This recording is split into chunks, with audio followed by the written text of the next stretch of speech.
Hello, everyone, and welcome back to Geeking Out. Still haven't heard a better name yet, so we're going with it. And this is the part 3 of the All-In Trilogy series. I am joined once again by Charloco and Becky's mom. And now we're going to talk about the event itself. We've talked about hearing about it in travel. We've talked about StarCast and the many ups and downs that came with that. But now it's time for the meat and potatoes, if you will, baby, of the weekend. And it is the show itself. Kind of, what did everybody expect going into the show itself? Because I gotta be honest, for me, I was excited about the show, but there was, I didn't have I had a different feeling going into this show than I have previous wrestling shows where I'm like, hey, I can't wait to see this match. I can't wait, with the exception of 2 matches like that, I wasn't really excited for matches themselves. I was kind of just more excited for an experience, if that makes sense. I didn't know what to expect from the show. There's some wrestlers on the card I hadn't seen ever, so I didn't know what to expect from them. And just not knowing what to expect from the show in general. Like, my expectations were, I guess, probably basically like I was hoping they would come out with something good based on what they had done in the past and the things leading up to the show. But I was trying not to get my hopes up too much because, oh my God, what if the show ends up sucking? Right. That was like, so I'm like, you know what? I'm glad to be here, be part of this. Even if it sucks, I got to be part of this show. But, and I was just walking into the building and seeing the set. I think my jaw kind of dropped. Yeah, I did not expect it to look. That was a gorgeous set. Like that, set was beautiful. And it was a different feeling than any other wrestling show I'd gone to because I'd only been to some WWE house shows and a couple of Ring of Honor pay-per-views. And this felt so much bigger and more important than any of those shows. The closest feeling that I ever had to this show was me going to Royal Rumble 2012. But even Royal Rumble 2012, there were I always kind of gauge my excitement for a show where if there's a match where I have you can't see me doing the air quotes, the fan butterflies. When you're going into a sports, when you're getting ready to go see a team play a game, you kind of have those fan butterflies. Man, I hope since I'm seeing them, I hope my team don't suck, and I hope this game goes my way. And yeah, I know that. I know that feeling, but it never goes my way for my team. So there was one match in particular, and we'll get to that, where I kind of had I really hope this match goes my way. But everything else was kind of just about the experience at All In. I remember at Royal Rumble, it was kind of I really hope, because it was 2012, I really hope Daniel Bryan wins. I really hope CM Punk wins. I really hope that someone dumb doesn't win the Royal Rumble. So while I was excited for the spectacle of the Royal Rumble, there was still kind of I hope this doesn't happen. Oh, I hope something good happens, for me to lose myself in the story. Were you happy with the Rumble winner that year? Sheamus, yes, I was. Who was it? Sheamus. Sheamus, I didn't hear. I'm sorry. Yeah, that's fine. Okay, I thought you said 2014, so I was thinking, oh shit, Batista. No, 2012. If I said 2014 earlier, I got my days mixed up. It's 2012. I think all of us have our days and years and everything mixed up right now. It's because everything is the same under quarantine. But yeah, basically. When you guys looked at the set, did you guys kind of at least for me, I was curious if you guys felt the same. You had the chills because you kind of realized that this is actually happening. Yes. Totally. I remember walking to my seat and taking a look at the set and thinking, holy crap, I'm here. This is it. We've been waiting months for this. And just this feeling of excitement, anticipation, I don't know what I'm going to see tonight, but I'm going to have fun no matter what happens. Yeah, no, I mean, my biggest worry, because, on paper, it felt like there weren't going to be any bad matches. Yeah. But, I guess you could say I was I was worried for them, if that made sense, because I was thinking, oh crap, something bad is gonna happen. Like the feed's gonna go out, or like there's gonna be a blackout, or someone's gonna get hurt, someone no-shows. I just had a feeling like I was so hoping like and if you watch for them nothing to happen. Like the road to All In, I remember like Cody and the Bucks even like saying, yeah, Pentagon and Phoenix both booked in Las Vegas the night before. Oh man! And had to get on a plane and get to Chicago, and they're like, yo, that is. Pentagon and Phoenix are just not human because of how many shows they can work in a short period of time. Oh yeah, when we do a WrestleMania weekend episode, we'll definitely touch on that. Yeah. So I think they did some other shows in Chicago. Wait, how do we know they're all Pentagon and Phoenix? They work so many. Maybe there's like just 6 of them that just like wear the same mask and just go all over the world. You can probably tell by the tattoos, unless they're all made in the same weight, same height, same build. They're all clones. They're all clones from Lucha Underground. That was going to be like the season 5 twist. Oh my! I'd be okay if there were more Pentagons and Phoenixes in wrestling because those guys are great. Yeah. Yeah. I think the thing that with the set that really got me excited was it really made me feel like, yes, it was being billed as it was being billed, and it rightfully so was the biggest independent wrestling show ever. Yeah. But when I saw the set, I didn't feel like I was going to an independent show. Like whenever I was walking in the building, I felt like I was going into like a big Ring of Honor show. I used to say that the cool thing about Ring of Honor is it's big enough to feel better than your local indie, but small enough to not feel like you're an outsider. And then when I walked into this, it was like, I don't know, just had this atmosphere of like I compared it. I said I've called it before the Woodstock of wrestling. I always called it like the WrestleMania of the Indies. There's just kind of this whole. You walk in there and you see this, and you realize it's not just. And here's a cool little entranceway and a few little lights and a bunch of people. It's like, no, this is a legitimately huge presentation that I had no idea what they were going to do for a set. I think it was on something simple. Like some of the Ring of Honor shows I'd gone to, but walking and seeing All In and Bullet Club logos, like, oh my God, they went all out for All In. Yeah. I think it was on the following BTE where it was one of the Young Bucks said, after they see this set, they're going to understand why it cost like $100 to meet us that weekend. They had to get that money back somehow. Remember what Cody said? What? You spend it now to make more later. There you go. And I think between the autographs and the merch and everything that weekend, they made it back and then some. The other thing that I was really cool to see it was at the time, and I'm not going to divulge too deep into my personal life, I was quote unquote talking to an individual who moved to my area from Chicago.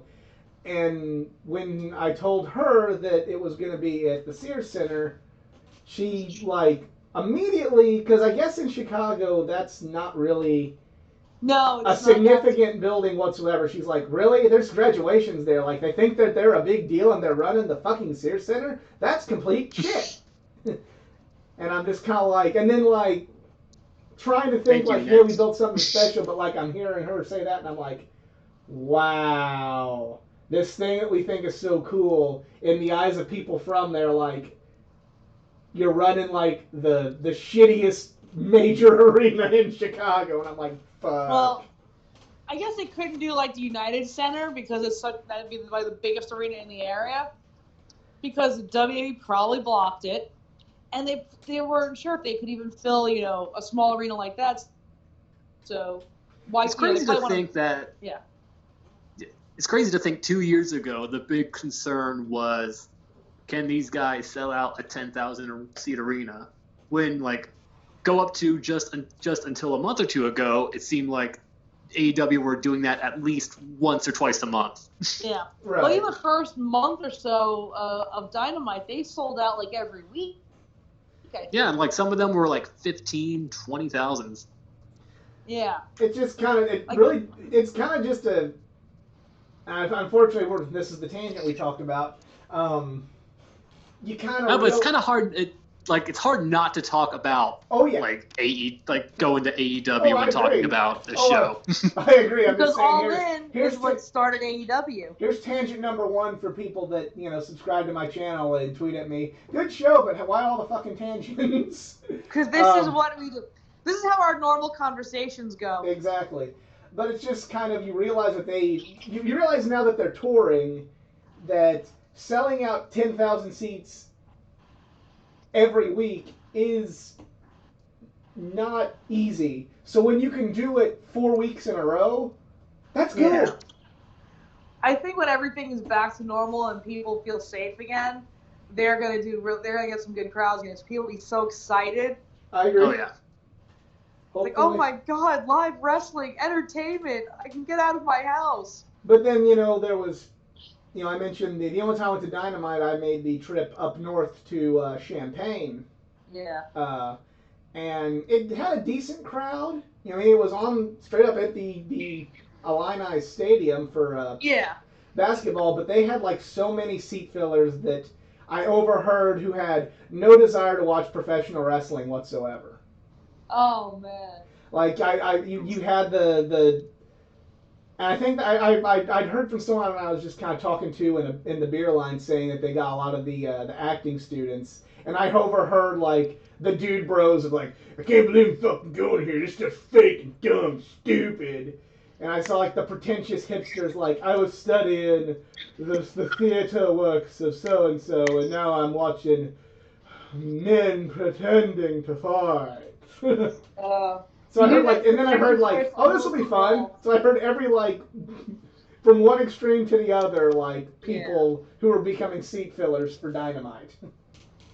Yeah. Luckily at All In we didn't need seat fillers. Yeah. All In didn't have to worry about that. Even I was at Full Gear, and I mean, my seat was pretty much crap, but it was pretty full, and people seemed to be into the show. There were no seat fillers where I was. It was a good crowd, and the arena was just terrible. It was probably worse than Sears Center. It was just a terrible arena. I'd say it's the weakest of all their pay-per-views, but I think it was a good show. I would have loved to have been there. I would happily have given you my ticket. I'd take it. I would have took it yesterday. Oh yeah, no. Yeah, I said the highlight of that weekend was the fact that I'd gone to Jimmy's Famous Seafood and had the best steak and shrimp I've ever had in my life. Yeah. So, to get us back on track, yes. I'd say probably not just the set, but one of the things I noticed while waiting for the show to begin was just how ridiculously long the merch line was throughout the whole night. Luckily, I wanted an All-In T-shirt, but I'd already blown the majority of my money at StarCast, so I'm like, I'm good. I don't need nothing. See, I'd gone to the All Out party, so I got my shirt earlier in the day. I didn't have to wear the merch lines in the building. I will say I do remember, because I had to wake up early, and I didn't really eat a whole lot of the best meals that day. I don't think any of us did. I ate nothing. Well, my friend that came up with me, he wasn't really interested in meeting anybody, and he's like, I'm going to go get breakfast. And then I'm like, okay, I'm going to stand in line for the Golden Lovers. And he texts me, he's like, I'm at Chick-fil-A, do you want something? And I'm like, just bring me something. Just bring me food. Bring me food, yeah. Just bring me, do they have chicken biscuits? Yeah, bring me a couple of those. So I had that, and then that was the only, those chicken off of those biscuits was the only protein I'd had that day. I had because everything was so expensive at StarCast, and ODB's food truck line had a ridiculous line I couldn't eat there. So I had a bagel, those 2 chicken biscuits, and then I get hungry when I get to the Sears Center, and they have $3 soft pretzels. So I buy 3 of them. Yeah. Yeah, the only thing I had that day was in between the All Out party and the show. I think me and my friends stopped at I think it was Buffalo Wild Wings. We ended up stopping there on Sunday on the way home because we got like a coupon for it at the StarCast. We're like, oh, I got that coupon too. I just didn't go because I don't like their food. Very quick tangent, but one of the things I loved about that whole weekend was that just made it feel like legit.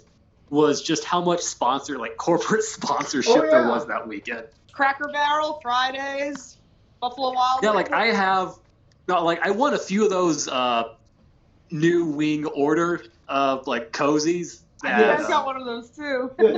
No, I have one I use, and to show you how much of a nerd I am and how much I value this weekend, I have one pinned up on my wall. Nice. It's pinned up on my wall in between my Golden Lovers and Okada's autographs and the notes I had and the notes I made to commentate with Kevin Kelly that he signed afterwards. Oh, yeah, he signed it. I remember.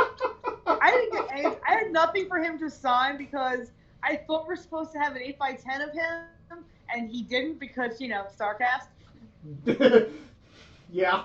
Just curious, when you guys did it with him, I didn't meet him. Did he have you guys work in straight man or color? I don't remember what I did. I was so nervous. I had no idea what I was gonna say.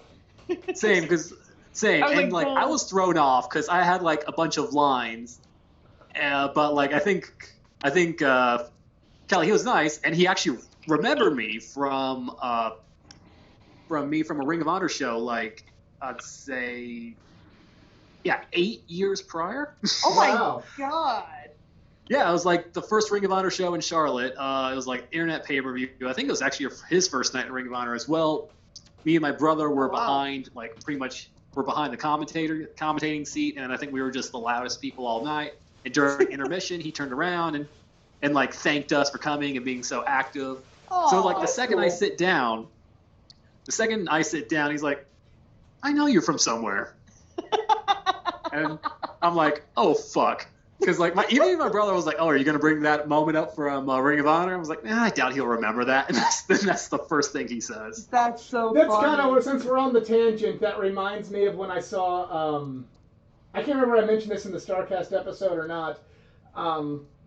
When I saw the best friends in the lobby at the bar, and I went up to talk to Chucky T again, and I said, "Hey, I don't think you remember this, but the first time I met you, I was working at a McDonald's off the interstate in southern Illinois, and I saw you come in, and I was mopping the floors and replacing the sweet tea, and I saw you in the lobby, and I'm like, are you Chuck, sorry to bother you, but are you Chuck Taylor? Absolutely, yes. And, we talked and said, well, here's the thing, I do remember that, because I was coming back from a concert with my friends, and whenever they heard that, they just could not stop looking at me going people know who you are? People come up to you? So... That's hilarious. For a moment, he said, you helped me prove to my friends that I wasn't a loser, so... I love Chucky. Did he get to say shit? Did he get to say shit? I don't remember the meeting 10 years ago while I was mopping a McDonald's floor. I don't know. But I actually don't remember in the lobby either, but he did remember the meeting, so... Oh, man. So, are we ready to review the show itself? Are we ready for the 20 minutes in? Are we ready for the main event? Yeah, that sounds like a WWE show, doesn't it? 20 minutes before a match, 20-minute promo, and then we get a 5-minute match. Well, this ain't going to take no 5 minutes, at least I hope not. Going to go through every match, starting with the introduction for the WGN pre-show, which I actually thought was really cool that they had this going on. That was... I still have yet to see both matches themselves. I found on YouTube the second match. The only time I remember the opening and the in the first match was from seeing it in the arena. The first opening was we get the Cody and the Bucks out there, and they do their kind of welcome to the show, and they're gonna blow the budget on some pyro, and I thought that was actually kind of funny. At the show, the promo's funny, and 2, it was cool that the show had pyro, and then they said they were going to start with a huge pop and Road Warrior Animals there on a motorcycle. So, I mean, you can't do a show in Chicago without Road Warrior Animal there if he's in the neighborhood. So, I don't know, I thought that was kind of cool. I thought it was just kind of... that was a good way to start. Yes. Nice introduction there, yeah.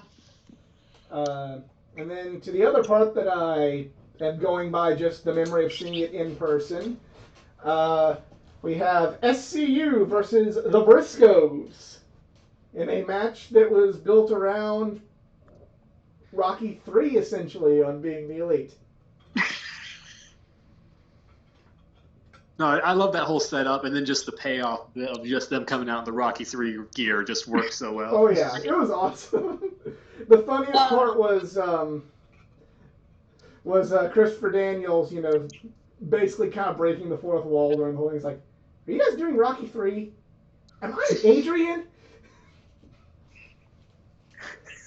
I love those guys. Yes.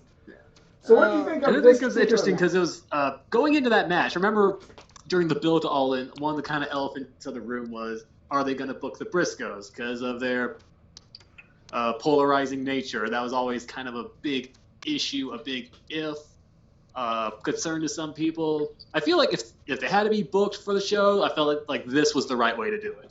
Yeah, they weren't going to be on the main card. Yeah, they weren't on the main card. It felt like this was probably like a Sinclair Ring of Honor, like, okay, get us on TV. We can use more of you guys. Bring them in as heels. Have them put over the baby faces in the opening match.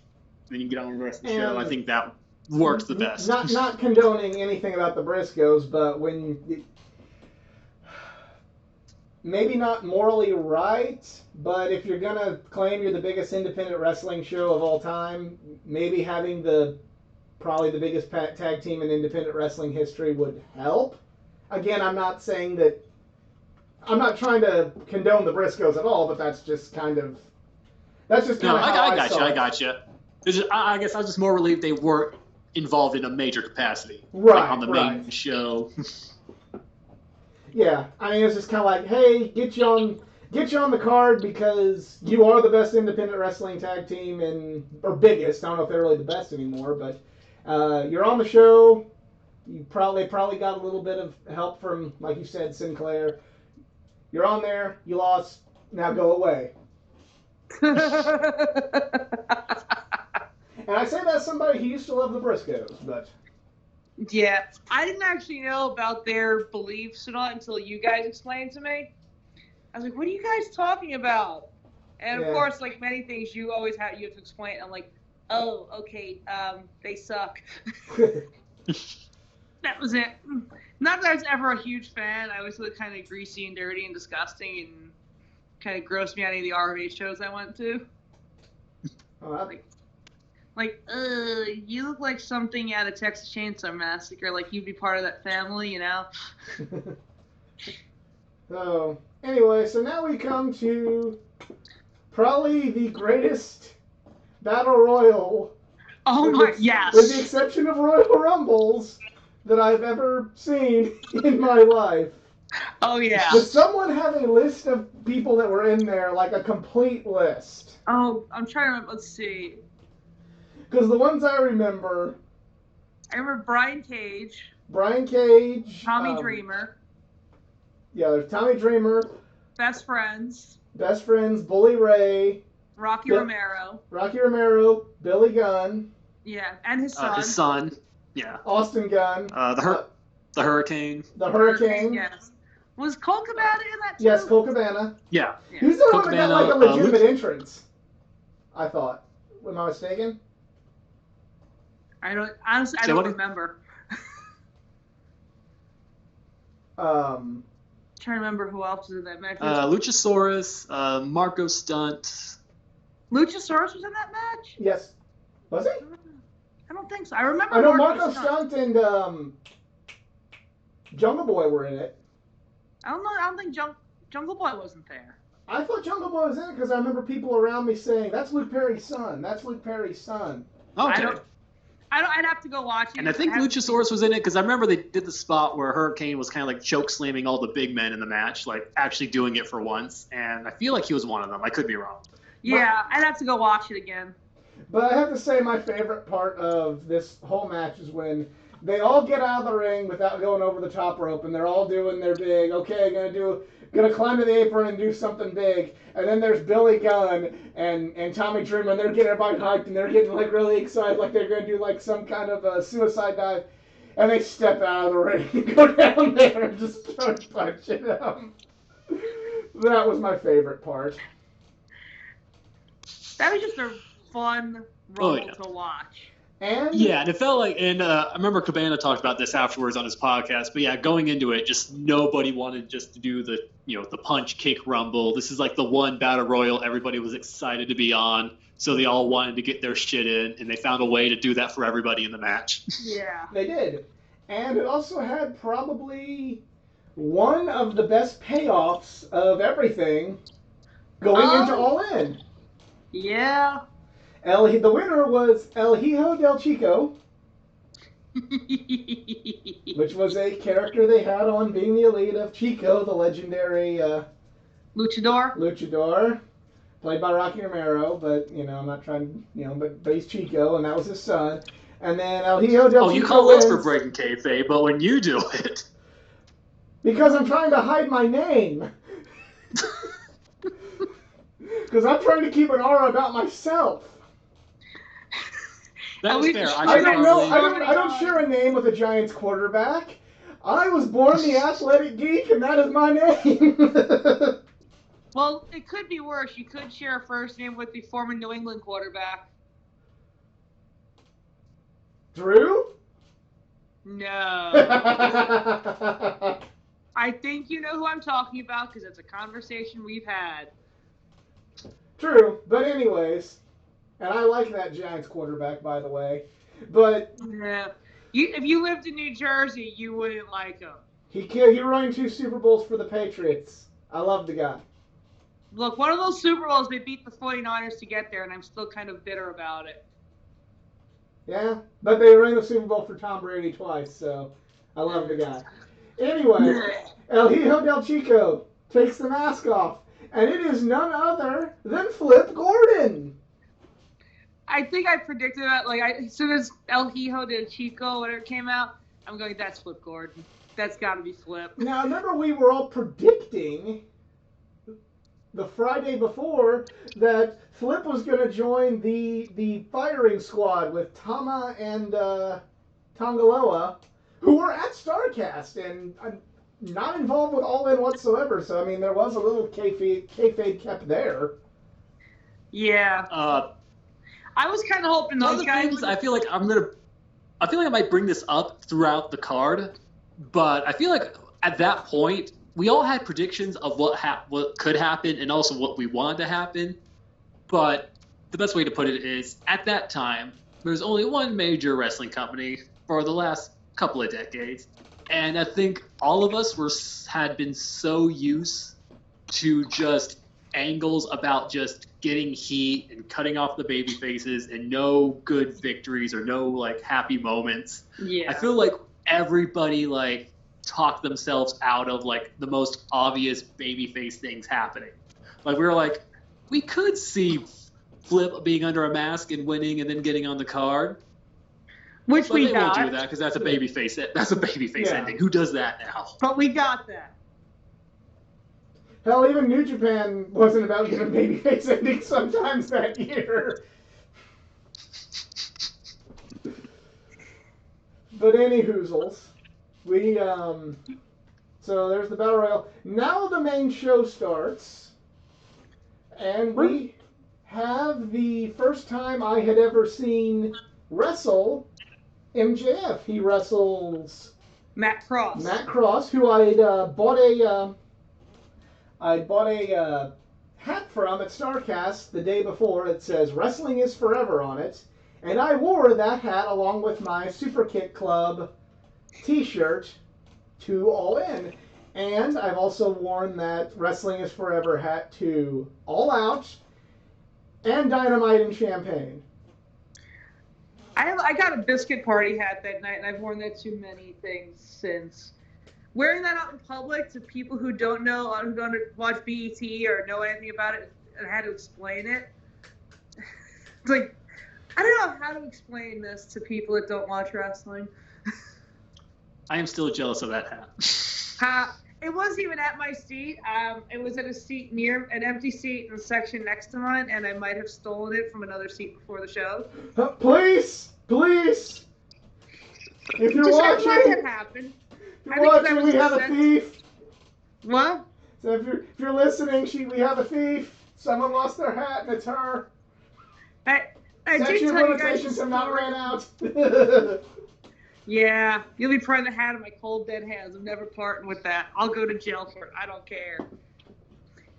I was really upset that my section I can see you now. What are you in for? Serial murder. What are you in for? Stealing a biscuit hat? Doing a biscuit party hat at All In. Look, if I'm gonna go to jail, it's gonna be the dumbest crime in the world. So why not a stolen hat? So, Fair enough. first time seeing MJF, for me, was it your guys' first time seeing MJF? It was my first time seeing both of them. Really? You've never seen Matt Cross before this? No, and I swear when he came out, I thought he was Bobby Fischer's twin brother. Good Matt Cross story. We had and when I mean little, we had like a little group that ran here. It's not even like the main group in St. Louis I go to. This one's like Southern Illinois specific that had they had one big show where they managed to get El Generico and Pac booked. Oh, wow. Yeah. And Cabana. I think it was like they had like a package deal. And Nice. then they had the surprise, like one of the top heels had a surprise or mystery opponent, and they said it's a former Tough Enough competitor. And we're like, thinking like, oh, who could that be? Because there's like lots of these independent guys that are, trapped for Tough Enough. And then when they say from something Ohio, I look at my friend like, oh my gosh, Matt Cross. They're surprising us at this ragtag. It was a good show. It's just for, when you look at the grand scheme of independence, it's probably one of the more smaller groups that isn't known for having talent like that or surprises like that. And they had both. That's awesome. And I remember I even asked Matt Cross about that show, and he remembered the show because he said like, yeah, Pac, Cabana, and Generico all gave up part of their pay so I could get booked. Oh, wow. Like they said, they all took less money for the bookings to get me on the show. That's cool. So Pac isn't such a bastard. Finley is though. Really? That's an inside joke. Type in Finley and Bath Turd when we're done with this. Bath Turd? You need to see this. God. It involves Bobby Lashley and Fit Finley. Oh, God, I'm afraid. Yeah, this was the one match on the show that was not announced prior. Yeah, it wasn't. They just said that MJF was going to be on the show because I remember they had the the Road to All In, and they had And he won a spot on the show over Flip. yeah. Poor Flip. But then they were having they kind of did like the piece on him, and the only thing that I remember about MJF was being in line for, I want to say, the Golden Lovers, and then just hearing him just be tremendously rude to everybody in, that he was doing a podcast for, that was coming up to say something to him. Yeah, that was my first time really seeing MJF be MJF. And I knew nothing about him before that weekend. I remember a lady who doesn't watch wrestling that worked for the hotel said, is that guy one of the big stars? And I said, honestly, I've never seen him wrestle before. I'm like, well, he acts like he's the fucking, he's a fucking prima donna, and I can't it's been a hell dealing with him. And this woman doesn't watch wrestling, so... Either he's just a dick or he's really good at his job. I think one of the last episodes we did, this may have been during WrestleMania 19, I believe Eli, or I'm sorry, I believe Athletic Geek shared the story Well, it's always a new of MJF charging $1 more than Sting to be the highest person, like the highest rate on the show. Yes. Yesterday, I was actually looking. You guys know what Cameo is? Yeah. Yes. I was looking up some because I was thinking of doing some for a friend's birthday coming up. I was checking out prices and people that they had. Also, our boy And I Chase is typed on in to see Cameo. what wrestlers they have. MJF is currently on there, listed at $500. Holy crap. I actually got one of those last year. My best friend got me one from Joey Ryan. Nice. Yeah. Chase I Owens is on wanna- there. We should get one from Chase. I want to send one from Tama Tonga to my boss. Just to tell my boss what a dick he is. Because if you're going to have to tell somebody else, let Tama do it. I'd say just if you want to spend the money, let MJF do it. No, Tama will drop more F-bombs, and I'm cool with that. Also, I can't afford MJF. I can't But yeah, MJF. This is my first time seeing him, and I mean, I liked it, but like I didn't know who MJF was. I didn't know that he was a big name in CZW and MLW. To me, like when we did my normal Just Two Mark show on the way home from All In, we looked at MJF's inclusion as here's this independent wrestler who's, you know, like, he was a local independent wrestler somewhere, and to a point that is kind of true, but I didn't realize when we were saying that, like, we were mistaken, because we looked at it as, like, you know, hey, here's this really good up-and-coming independent wrestler getting a shot, when really, you know, he wasn't on the level of everybody else at that time. Yeah. But now he is. But he was kind of making his way, you know, like I said, CZW, MLW. I don't know if he's done some stuff with Impact at that point or at all, but I want to say that. I might be mistaken. So I will say I didn't like this wasn't announced ahead of time. The match was fine. I did not like. However, when I rewatched the show like a week or two after, they really pushed a story in the match that I felt like was very unfortunate that they did not hype prior, since the opening match was pretty much, you know, the new guy on the indie block versus the guy that'd been working, you know, indies primarily for like almost 20 years now. Mm-hmm. So I felt like that could have been some good like BTE segments leading into the show. They were saving that for later.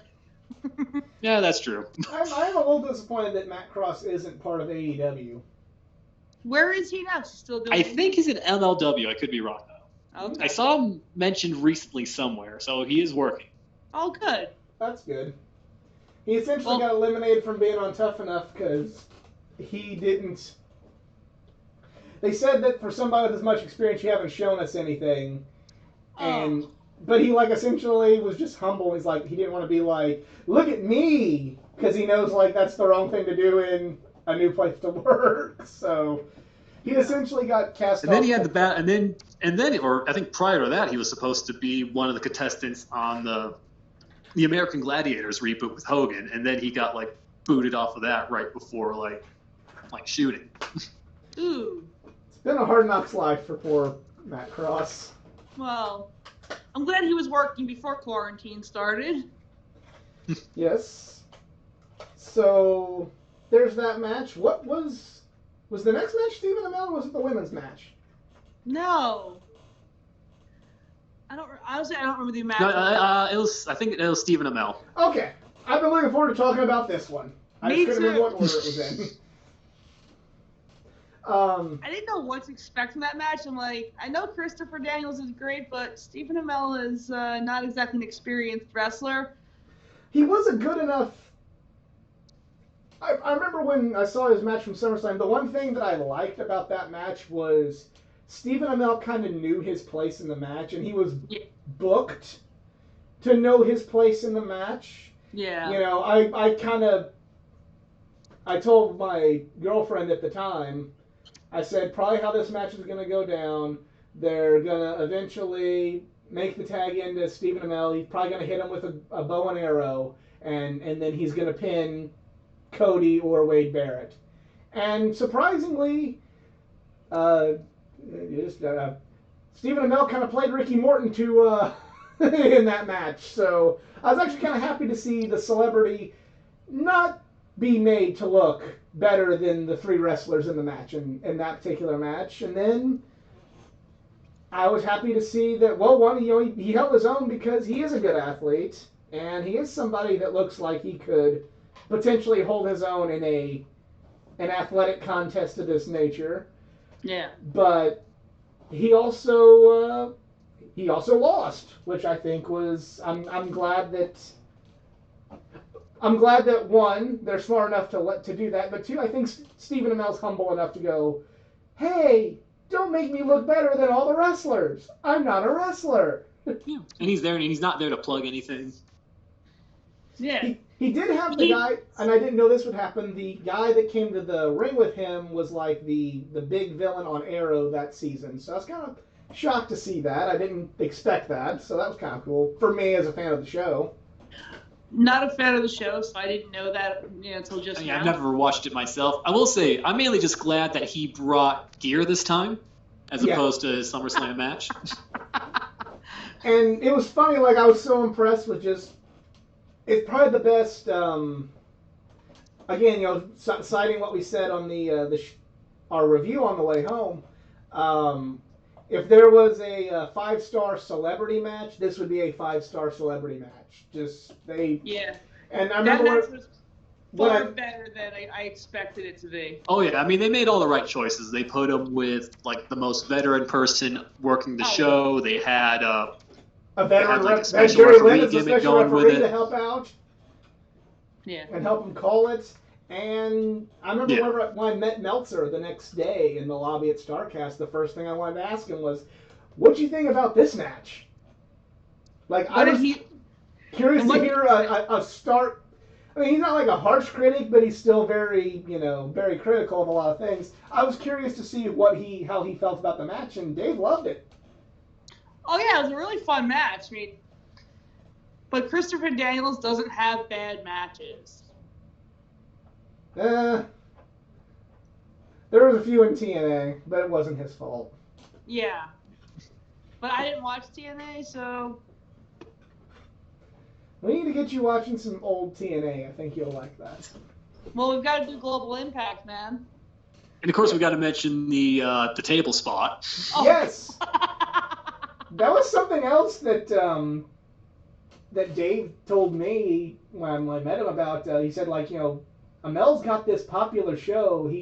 He's out there taking some pretty big bumps that you wouldn't expect from a guy that's got to go off to film a hit TV show not long after all of this. So I do believe afterwards, Amel said when he did that table spot, Daniel moved, he ate all of it. He said that was the point where he decided, yeah, I'm not going to be doing any more singles matches if I continue this.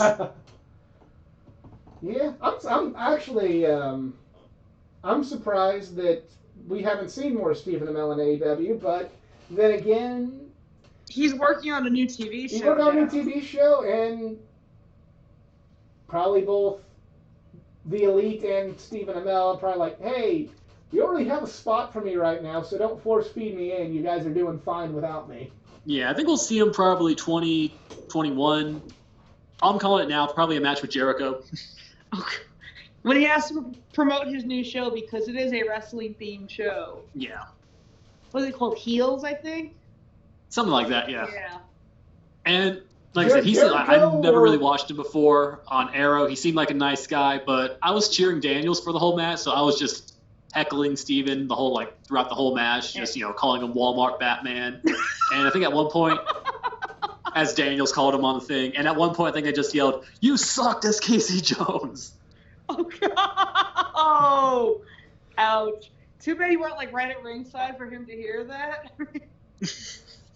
That would be bad because he's actually one of the nice guys that doesn't deserve to be heckled that badly. Oh yeah, I mean I was mainly just cheering for Daniels, but yeah. I mean I wouldn't do it. I probably wouldn't have done that if it was like a small indie show and I was right next to him. Oh yeah. I was mainly just doing it to like pop the strangers around me. I don't even know who I rooted for in that match. I was cheering for Daniels just because I wanted the wrestler to win, but Yeah. you know, I had a feeling. I like Stephen Amell. I liked his show. I've met him once before, and he was nice despite Wizard World staff being complete and utter assholes. But that's a story for another episode. So now's the women's match. The women's match, right? Yes. And I also got to mention that after this match was probably the game that I mastered at All In, and it was match is over, sprint upstairs and pee. Christopher Daniels shakes his hand. The entrances for the women start, and I'm kind of like, it's just entrances. I got this. Run in there, wait in line for a minute, back in my, hear the bell ring from the bathroom, get back in my seat before the action really picks up. So, we're good. I didn't leave my seat the entire show. Oh, I was... Well, because you were drinking beer all night. And water. I was chasing it so that way I wouldn't get drunk. Smart. Now, let's see, there was a margarita stand next to, where I was at, so that was, my main go-to. I can't do margs. Cannot do margs. I'm not a tequila person. Yeah. I bought a lemonade before the show, and I just made it last as long as I could. Oh, I bought a lemonade and vodka from the Sears Center at All Out. Oh, that was amazing. The freshly squeezed lemonade with vodka. It was awesome. That actually sounds pretty good. I'm not a vodka drinker. I've turned to vodka on this keto diet. I'm trying to I can't remember who all the contestants were in that match. Okay, the women's match was Chelsea Britt Green, Baker. Chelsea Green, Britt Baker, Tessa Blanchard, and was it Jordan Grace? No, Jordan Grace was in the Rumble. Yeah. Oh yeah, that's right. What? Oh geez, this isn't a live chat. I'd say someone please help me out in the comment section. Was it Allie? I think it was Allie. Hold on, I'm gonna Demon Google Bunny? it. Let's see. All in women's match. This is how professional we are. Yeah. Okay. That's what makes us better than the rest. We're still fans that forget things. Hold on. It was... where is it? Madison Rain. No wonder I forgot. Okay. And I like Madison Rain, but she's just kind of... She's kind of I feel like women's wrestling is kind of left her behind. Yeah. No, so before everything came out about Tessa, I was a big supporter. I was at her first. I believe her first match at with Queens of Combat Wrestling here in Charlotte. And I did manage to see Magnum and Tully. So that got a pop out of me seeing Magnum and Tully. Oh yeah, and having them a part of the entrance was a great touch. Yeah. And I believe Tessa was actually the first announced wrestler for All In. Well, I mean, at least beyond the Bucks and Cody. Yeah. Again, not trying to condone any horrific things that were said. That's she was up until all this came out on her. I considered her probably one of the top 4, maybe 5 women wrestlers in the world. And she's good, but I mean, I honestly think she was, all the hype around her, it was well deserved until, we found out what a shitty person she was. But yeah, that just ruins it.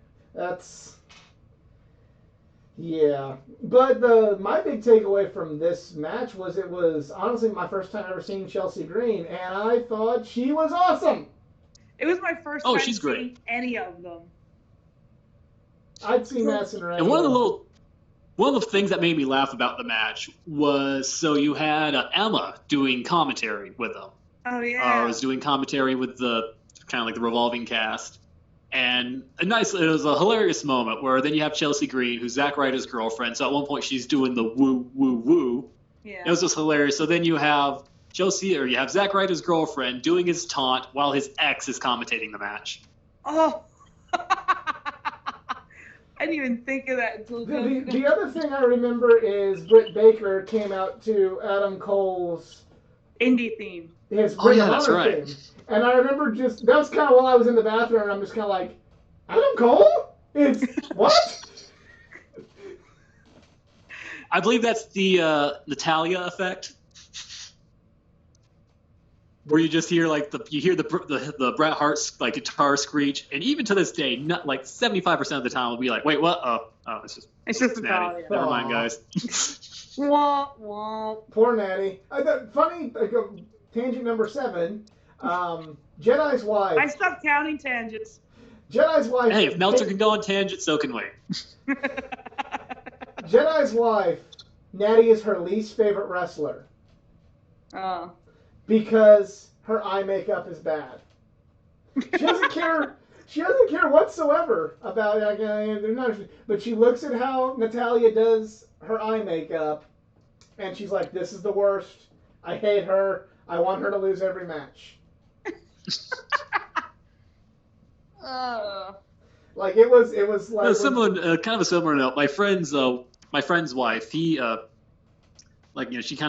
into the wrestling with him, but one of her running gags, or one of the things she kept mentioning, I believe this is like 2012, 2013, so this is kind of while they were setting up like during like the Brock and Triple H feud and going into the Authority and everything. She could not stop talking about just how horribly dressed Stephanie was, and like her fashion choices, and her what OSW would call her Jushin Liger wig hair, where it's all matted. Hey, I was. And it was just like, I believe her comment was, do the wardrobe and hair people just hate her so much, and this is just their subtle way of getting back at her? Either that, or she's just got like no style, and she's sit around like just a bunch of like yes men and women. And she's like, I look great, Stephanie. Yeah, look great. Just go out there like a fish. Go on the list. Absolutely, Steph, gorgeous. Yeah, go. Well, they don't want to get fired, so keep the boss's daughter happy. Yeah. So, I really enjoyed the women's match. Like I said, my big takeaway was Chelsea Green, and at the time, kind of seeing Tessa in person, which at that time was kind of cool. Mm-hmm. Yeah, like I said, it was the finish was getting really hot until like the botch 3 counted, which was unfortunate. Yeah. Yeah. Dizzy's weighing in. What are Dizzy's thoughts on the match? Dizzy's thoughts are, hey, I know I want to ignore you like 90% of the time, but now that you're doing something, I need attention. That's Dizzy's thoughts on it. You tell. So only one person in that match ended up on AEW. That's right. One went to WWE. One, I'm glad. Tessa, I believe, was already in TNA. Yeah. One, I wanted an AEW until I found out she was an awful person. Yeah, Tessa. Dizzy's really angry about that. Yeah! Say fuck Dizzy, Tessa, Dizzy! Wow, Dizzy does not approve of Tessa Blanchard, I guess. No. Yeah. Either that or he's mad that Chelsea Green went to WWE. One of those two. Probably both. Yeah. So he might be barking through the rest of this episode, just letting you know now. Ah, well. I'm so glad I have a quiet pet. But dogs are awesome. I just wish he acted more like a dog and not a cat. He's a jerk. Yeah, he is. He has the personality of a cat. Aww. And I'm not a cat fan. I know. As long as you're a bunny fan, we can still be friends. Yeah. All right, so now we can talk about what really was the main event of the show. Yes. Oh, this match. Every time I watch this match, I still get chills. This was the only match where I've actually felt an arena shake. Oh, yeah. And going in, and I think we talked about this, This when they was the one match where I announced had it at the the press conference. Go ahead, I'm sorry. But a lot of people, you're fine. But a lot of people, I felt like, were doubting this match going in, especially when they just announced it at the ticket launch party. Mm-hmm. Just a lot of people were kind of just doubting, this was relatively fresh into Billy Corgan buying the NWA and kind of rebranding it, and people just not knowing who Nick Aldis was. And at that time, I believe the New Japan crowd was really shitting on Cody's ring work. All he can do is get a reaction. He can't wrestle. So it felt like there was a lot of negativity going into that match until they really started building it on not so much BTE, but Ring the of 10 Honor. Pounds of Gold series and the Road to All In. And Ring of Honor, it got a lot of TV time on Ring of Honor. Oh yeah, that's right too. There was also that really awesome Flip versus Aldis match where you thought Flip was going to win the NWA title and get himself booked. That was a damn fine match. Oh yeah. And it seemed like at one point it was going to be a champion versus champion match with Cody going in for the belt or the Ring of Honor belt at Best in the World. It seemed, this is just all me speculating, but it seemed like. But then he didn't win it, and they're like, well, how are they going to get to All In with this? Yeah, it seemed like Ring of Honor had cold feet on that. The Ring of Honor had cold. See, I don't know if Ring of Honor had cold feet, or if Cody or whoever was putting this storyline together said, no, let's swerve. Let's not do a Vince Russo swerve for no reason. Let's swerve and do something to add another layer to the story. It's everybody knows Cody's going to win and go there. Oh, he lost. Well, how are they going to get there now? So and a champion versus champion match like that, I feel like, can be done for good money somewhere down the road once the world is back together. Yes. That'll be a wonderful day. This was the match where I said I had the fan butterflies for, where I'm like, oh man, this is going to be big. I felt like this was going to be the one match where, because this was kind of, I was starting to kind of feel this way, but this is where I kind of really, Bischoff on his podcast always talk about, the stakes of a match. And how if you can establish the stakes of a match, it makes it more intriguing. And to me, this is why I felt much more intrigued about this match compared to other matches on the card, because I felt like there were, not every other match, but other matches that were on the card, because they were firmly planted. There are stakes to this match. There's something on the line other than it's a dream match. There was a story to be told other than just, hey, y'all want to see these guys wrestle? Okay, go. I'm not saying that's necessarily a bad thing. I'm just saying that's what made this match feel more special to me. It needed at least one angle, one big angle going in the show. And this was the right choice. Yes. So, yeah, and they do a fantastic job setting up the big match feel with this, with the different fight camps. Oh yeah, that. I think Cody's entrance was. I felt like where everybody kind of just realized the moment and how big this was. Yes. Then you had Cody coming out there and his whole team and the awesome Nightmare Family jackets that I still regret not buying. Yeah. And the thing that I like the most about the fight camps is each guy's fight camp, they represent, they were different sort of, they're different sort of wrestlers that represented different sort of things. Cody's fight camp was all very blue-collar guys. You had DDP, who built himself up at age 32 to wrestle and made it. You had Tommy Dreamer, who, always overcame his shortcomings to, with just his heart and his love for wrestling, and it made him a superstar. Glacier, who, he had a bad gimmick, but his heart gave him longevity, and Pharaoh, a lot of people don't know he was also Cody's middle school teacher. I did not know that.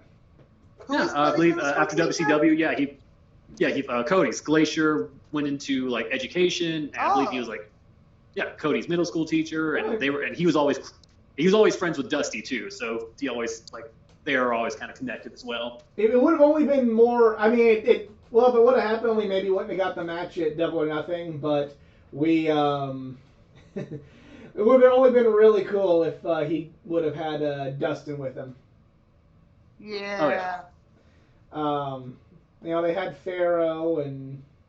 Yeah, you had Pharaoh. You gotta love Pharaoh. And Brandy. And also, I believe he had, I think, his father-in-law and brother-in-law, so Brandy's dad and brother. So, actually, Pharaoh was not supposed to be a part of that. Pharaoh was not supposed to be a part of that entrance. I don't remember seeing Brandy's brother. I remember her dad being there. I remember it was just a guy, so you don't. When Cody gets there, he just kind of hands Pharaoh off to Dreamer. I remember my friend watched it on paper. He's like, Cody just kind of goes, "Here, Dreamer, you take the dog." No, he wasn't supposed to come out with Pharaoh, but when it cut to Pharaoh and there was such a huge pop, Cody was like, "Okay, we're bringing him on set." Yeah. And apparently, if you go back and watch it, you can see Brandy kind of staring with her eyes and teeth, just being like, "What the fuck?" when she sees Pharaoh out there. Aww. Oh, Double or Nothing? Or is it All Out? All Out's when... I think it was All Out, yeah. All Out's when Pharaoh got scared and even MJF had to break character for a second. I heard Brandy was pissed about that. Oh, yeah, apparently someone got fired for that. Yeah. It was the pyro that scared him. It wasn't the people. Yeah, it was the pyros. Yeah. Which apparently was supposed to be timed out better. Pyro guy got fired. Yeah. And then all this is Fight Camp. You have, they're all in suits. You got Daivari. You got Jeff Jarrett. I thought it was a cool touch having, I didn't really get it from the kayfabe perspective, but from the, hey, if you want to talk about the people that are building the NWA back up, having Tim Storm as part of his Fight Camp was kind of cool. Oh, yeah, and I think also just, Tim Storm being, in his 50s, this was also sort of his, big moment for Tim big Storm. moment in a big crowd. Yeah. And also just Psychology 101, just having all those guys, having all the blue-collar baby faces, just being like tracksuits. Meanwhile, you cut to Nick Aldis, whose camp has, a sneaky foreign heel, one of the most hated political figures in wrestling of the last 20 years. And all these other big wigs. Ties. And the other thing, having the actual match instructions from Earl Hebner and but yeah, this was really the moment where I realized, holy cow, this is a special moment. This is everything about this is history. This is, wasn't, everything else like, oh, hey, here's some cool matches. This is kind of neat. This is when I realized this may be the greatest spectacle in wrestling that I will ever see in my life. Just hearing and feeling the crowd for that match.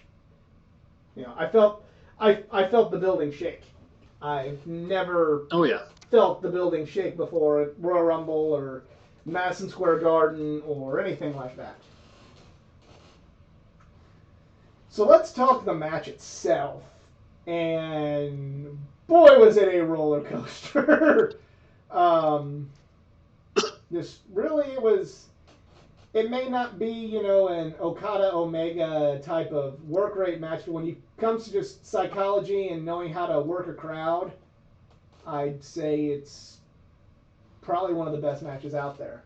Knowing your audience. Oh yeah, the crowd was following every emotional spot. Yeah. You have Daivari coming out and, healing, so he gets a diamond cutter, which was awesome for me to see a diamond cutter in person. Shoulders back, chest out, at ease. No one expected that coming. And it was a good way of playing into, they had Cody take that bump right before that. And it came off in such a stalling way that you bought into it that you didn't know if that was, if Cody was legit hurt or not at that moment. Yeah. And then all this while playing the heel in the match, with the exception of, like, he pretty well wrestled a clean match. But the only time to me, other than the Daivari interference, where you knew that all this was flat out a heel, was when he dropped the elbow on Brandy. And oh yeah, like, everybody around me was pissed. Oh yeah. I said this on the show. I said, this is probably, I never got to see Flair and Dusty wrestle. This is probably the closest I'll ever get to seeing a Flair Dusty match. Oh yeah, like a classic, just NWA title match. Mm-hmm. And then, like a lot of other classic NWA title matches, doesn't end with a major move. It ends with a roll-up. And Cody wins the NWA title, making him the first father-son combination with his dad to be NWA champion. And I'm glad they didn't like cut right to the music when he won. They just like let that few seconds of just the crowd going ape shit just fill the arena. Yes, it's. I can't speak for anything else. I don't know what I'm going to see in the future. I don't know what else is going to happen, but I don't think any moment will ever be that good in person ever again. I'm not sliding any other cool moments I got to see. I got to see 2 IWGP championships change hands on American soil. I got to see Kofi Kingston win the WWE title. I got to see Seth Rollins beat Brock Lesnar. I got to see, I've got to see a lot of. I got to see a Royal Rumble. I saw the first AEW champion. I got to see Nakamura's NXT debut, and as much as I love that, that still didn't touch what Cody and Aldis did. No, I mean it's kind of. It was kind of everything to me, kind of coming full circle. They proved it was like, even though that wasn't the main event, this was kind of the proof that we made it. Like this happened. This we created this moment. That we created all of this together. It was the full circle of the NWA finding its spot at the table of relevancy again in the wrestling business. It was Cody Rhodes proving that, hey, he's despite the uppity WWE fans and the uppity internet fans who like to boo and hiss at Cody Rhodes, like, well, obviously there wouldn't have been 11,000 people making a building shake if he wasn't doing something right. So that was when I realized that, like, everything just kind of came together and I was witnessing something special. And hey, there's really a chance to make something out of not the WWE right now. Yeah, because at that point, it's not, they're not just doing, that was the point where we realized, they're not just doing funny YouTube gags. They actually are telling stories with payoffs. Yes. That people like. Yes. And it's good that it wasn't the main event, because it was placed at the right spot in the card.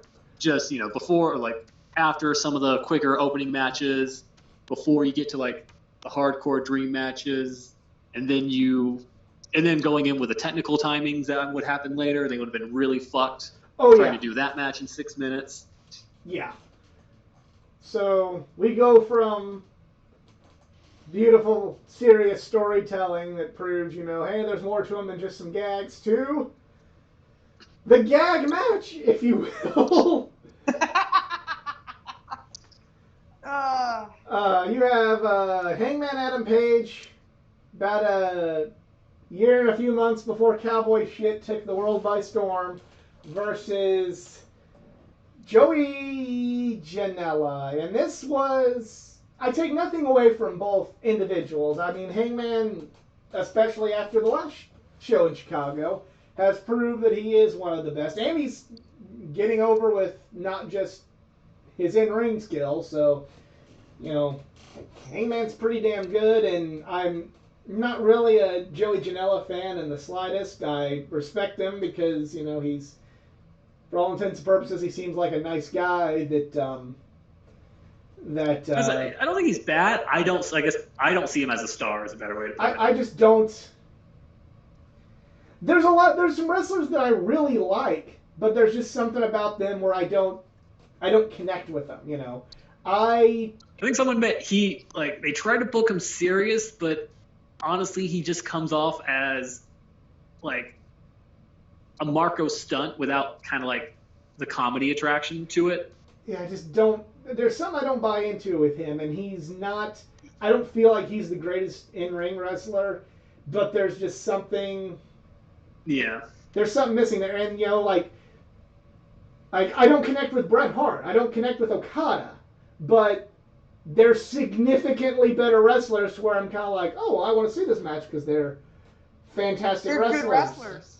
So what they lack to me in connection, still get to see an awesome wrestling match. Joey Janela's kind of striking out on both fronts there with me, and I feel bad saying that because he does seem like a good person. He does seem like a nice guy who does try very hard. He's a great wrestler. I will say he can have good matches when the opponent is really good. Not necessarily saying it's a carry job, but right. I feel like those are the only time when he stands out is when there's like a world-class caliber wrestler opposing him. And in his match with Hangman, to me it wasn't necessarily bad. It was just kind of, and I get, you know, it served its purpose, you know, emotional moment. Cody wins the title, bring it down. You know, you needed this. You know, you needed some. Yeah. You needed some shtick. My big gripe with you needed something because Ring of Honor, I'm sure, did not want to follow that moment with the title match, so I felt like they wanted something in between, right? Because their title match would have just looked, you know, way lesser in comparison. Yeah, and the other thing that just, to me, and this is the one moment where I'll criticize the booking. Why didn't they just have Joey Ryan come back from the dead on BTE and have? I mean, like, seriously, like, with the way BTE was, it's a no-brainer. You have Hangman versus Joey Ryan. You could have had his... Yeah, that's the one thing. Going into that match, it's like, how is this paying off? Because, like, how are they going to pay this off? Because it was starting off just between the two of them. Then you had Joey Ryan's, like, moment of doubt. Then he got his payback. Then he got murdered. Then they accused Stephen Amell of the murder. So it just felt like, where is this going? Yeah. I don't know, to me, like, it just felt like Joey Janela was... I felt like this was a learning moment for them as far as booking, because I think they had in their head, hey, we're going to have the payoff at All In, so we got to have a match for them, when really it would have been smart, like, have the payoff on BTE and then have the match on All In. True, but I think the issue is they wanted the spot. I felt like they couldn't have had a match if they wanted that moment. You know what I mean? Like, it would have been weird for Joey Ryan to come out with that entrance, and then they have like a 10 to 15 minute wrestling match. They could have. I have enough confidence in both their shtick that they could have built to the dick flip in a very entertaining way. That's fair. I think they really could have. You know, they could have had it look like, oh, and he doesn't get it, and then finally, like after maybe not 10, 15 minutes, but you know, like after about 8 minutes, he finally, you know, he dick flips and then he goes for the cover. Ryan goes for the cover, and then Hangman reverses it. And he gets the win because he should. And then you at the very end of it... Actually, this just dawned on me. It could have been the issues he had with the Lucha Underground contracts. Gotcha. Okay, well, if that was the case, then sure, it was the right call. And this is why we don't do research. Well... Yeah. What can you But do? yeah, so yeah, that seemed like Well, the issue but going wasn't into it. Pentagon on Lucha Underground too? Yeah. True, but I think their contracts, I believe, had ended. Joey's had not. So, and I think there was still legal trouble. Okay. Well, I mean, okay. So there's that. Joe Ryan comes out, as we've been alluding to. Joe Ryan comes out afterwards. There's penis druids. Jim Cornette probably has a heart attack. There's no probably. He's a man who's very, very angry and lives off of Wendy's. I'm sure he had a heart attack then. So yeah. I will say that my two biggest takeaways was in that match. I do like the fact that pretty much they kind of called back to like they called back to so many moments on BTE into that match. They had like the telephone cord, they had The boots. Hangman's boots. They worked all the gimmicks into it. So you were rewarded for watching the show and paying attention as opposed to WWE booking. So like I felt like there was that payoff, and of course, everybody has different opinions on the Dick Druids. My biggest moment involving them. Say what? I thought it was funny. That was my opinion on it. Oh, same. Although there was no deep meaning to it. It's like, haha, funny. The end. Although the best part, I believe, was not even caught on camera. From where I was sitting, the best part was watching all these Dick Druids carrying Joey Ryan and trying to all of them trying to walk up like the side steps of the set. Like, they almost broke his neck. Because they did not know how to carry this man. It's like these 6 people did not know how to carry a man all wearing inflatable penis costumes. A sentence I never thought I'd say. Well, we've all been there before. And hopefully you will be there with us again next time where we finish this up. It's not a trilogy, it's 4 episodes, because I'm from the Midwest and I don't know those big words. But quadrilogy, I guess? Quadrilogy, sure.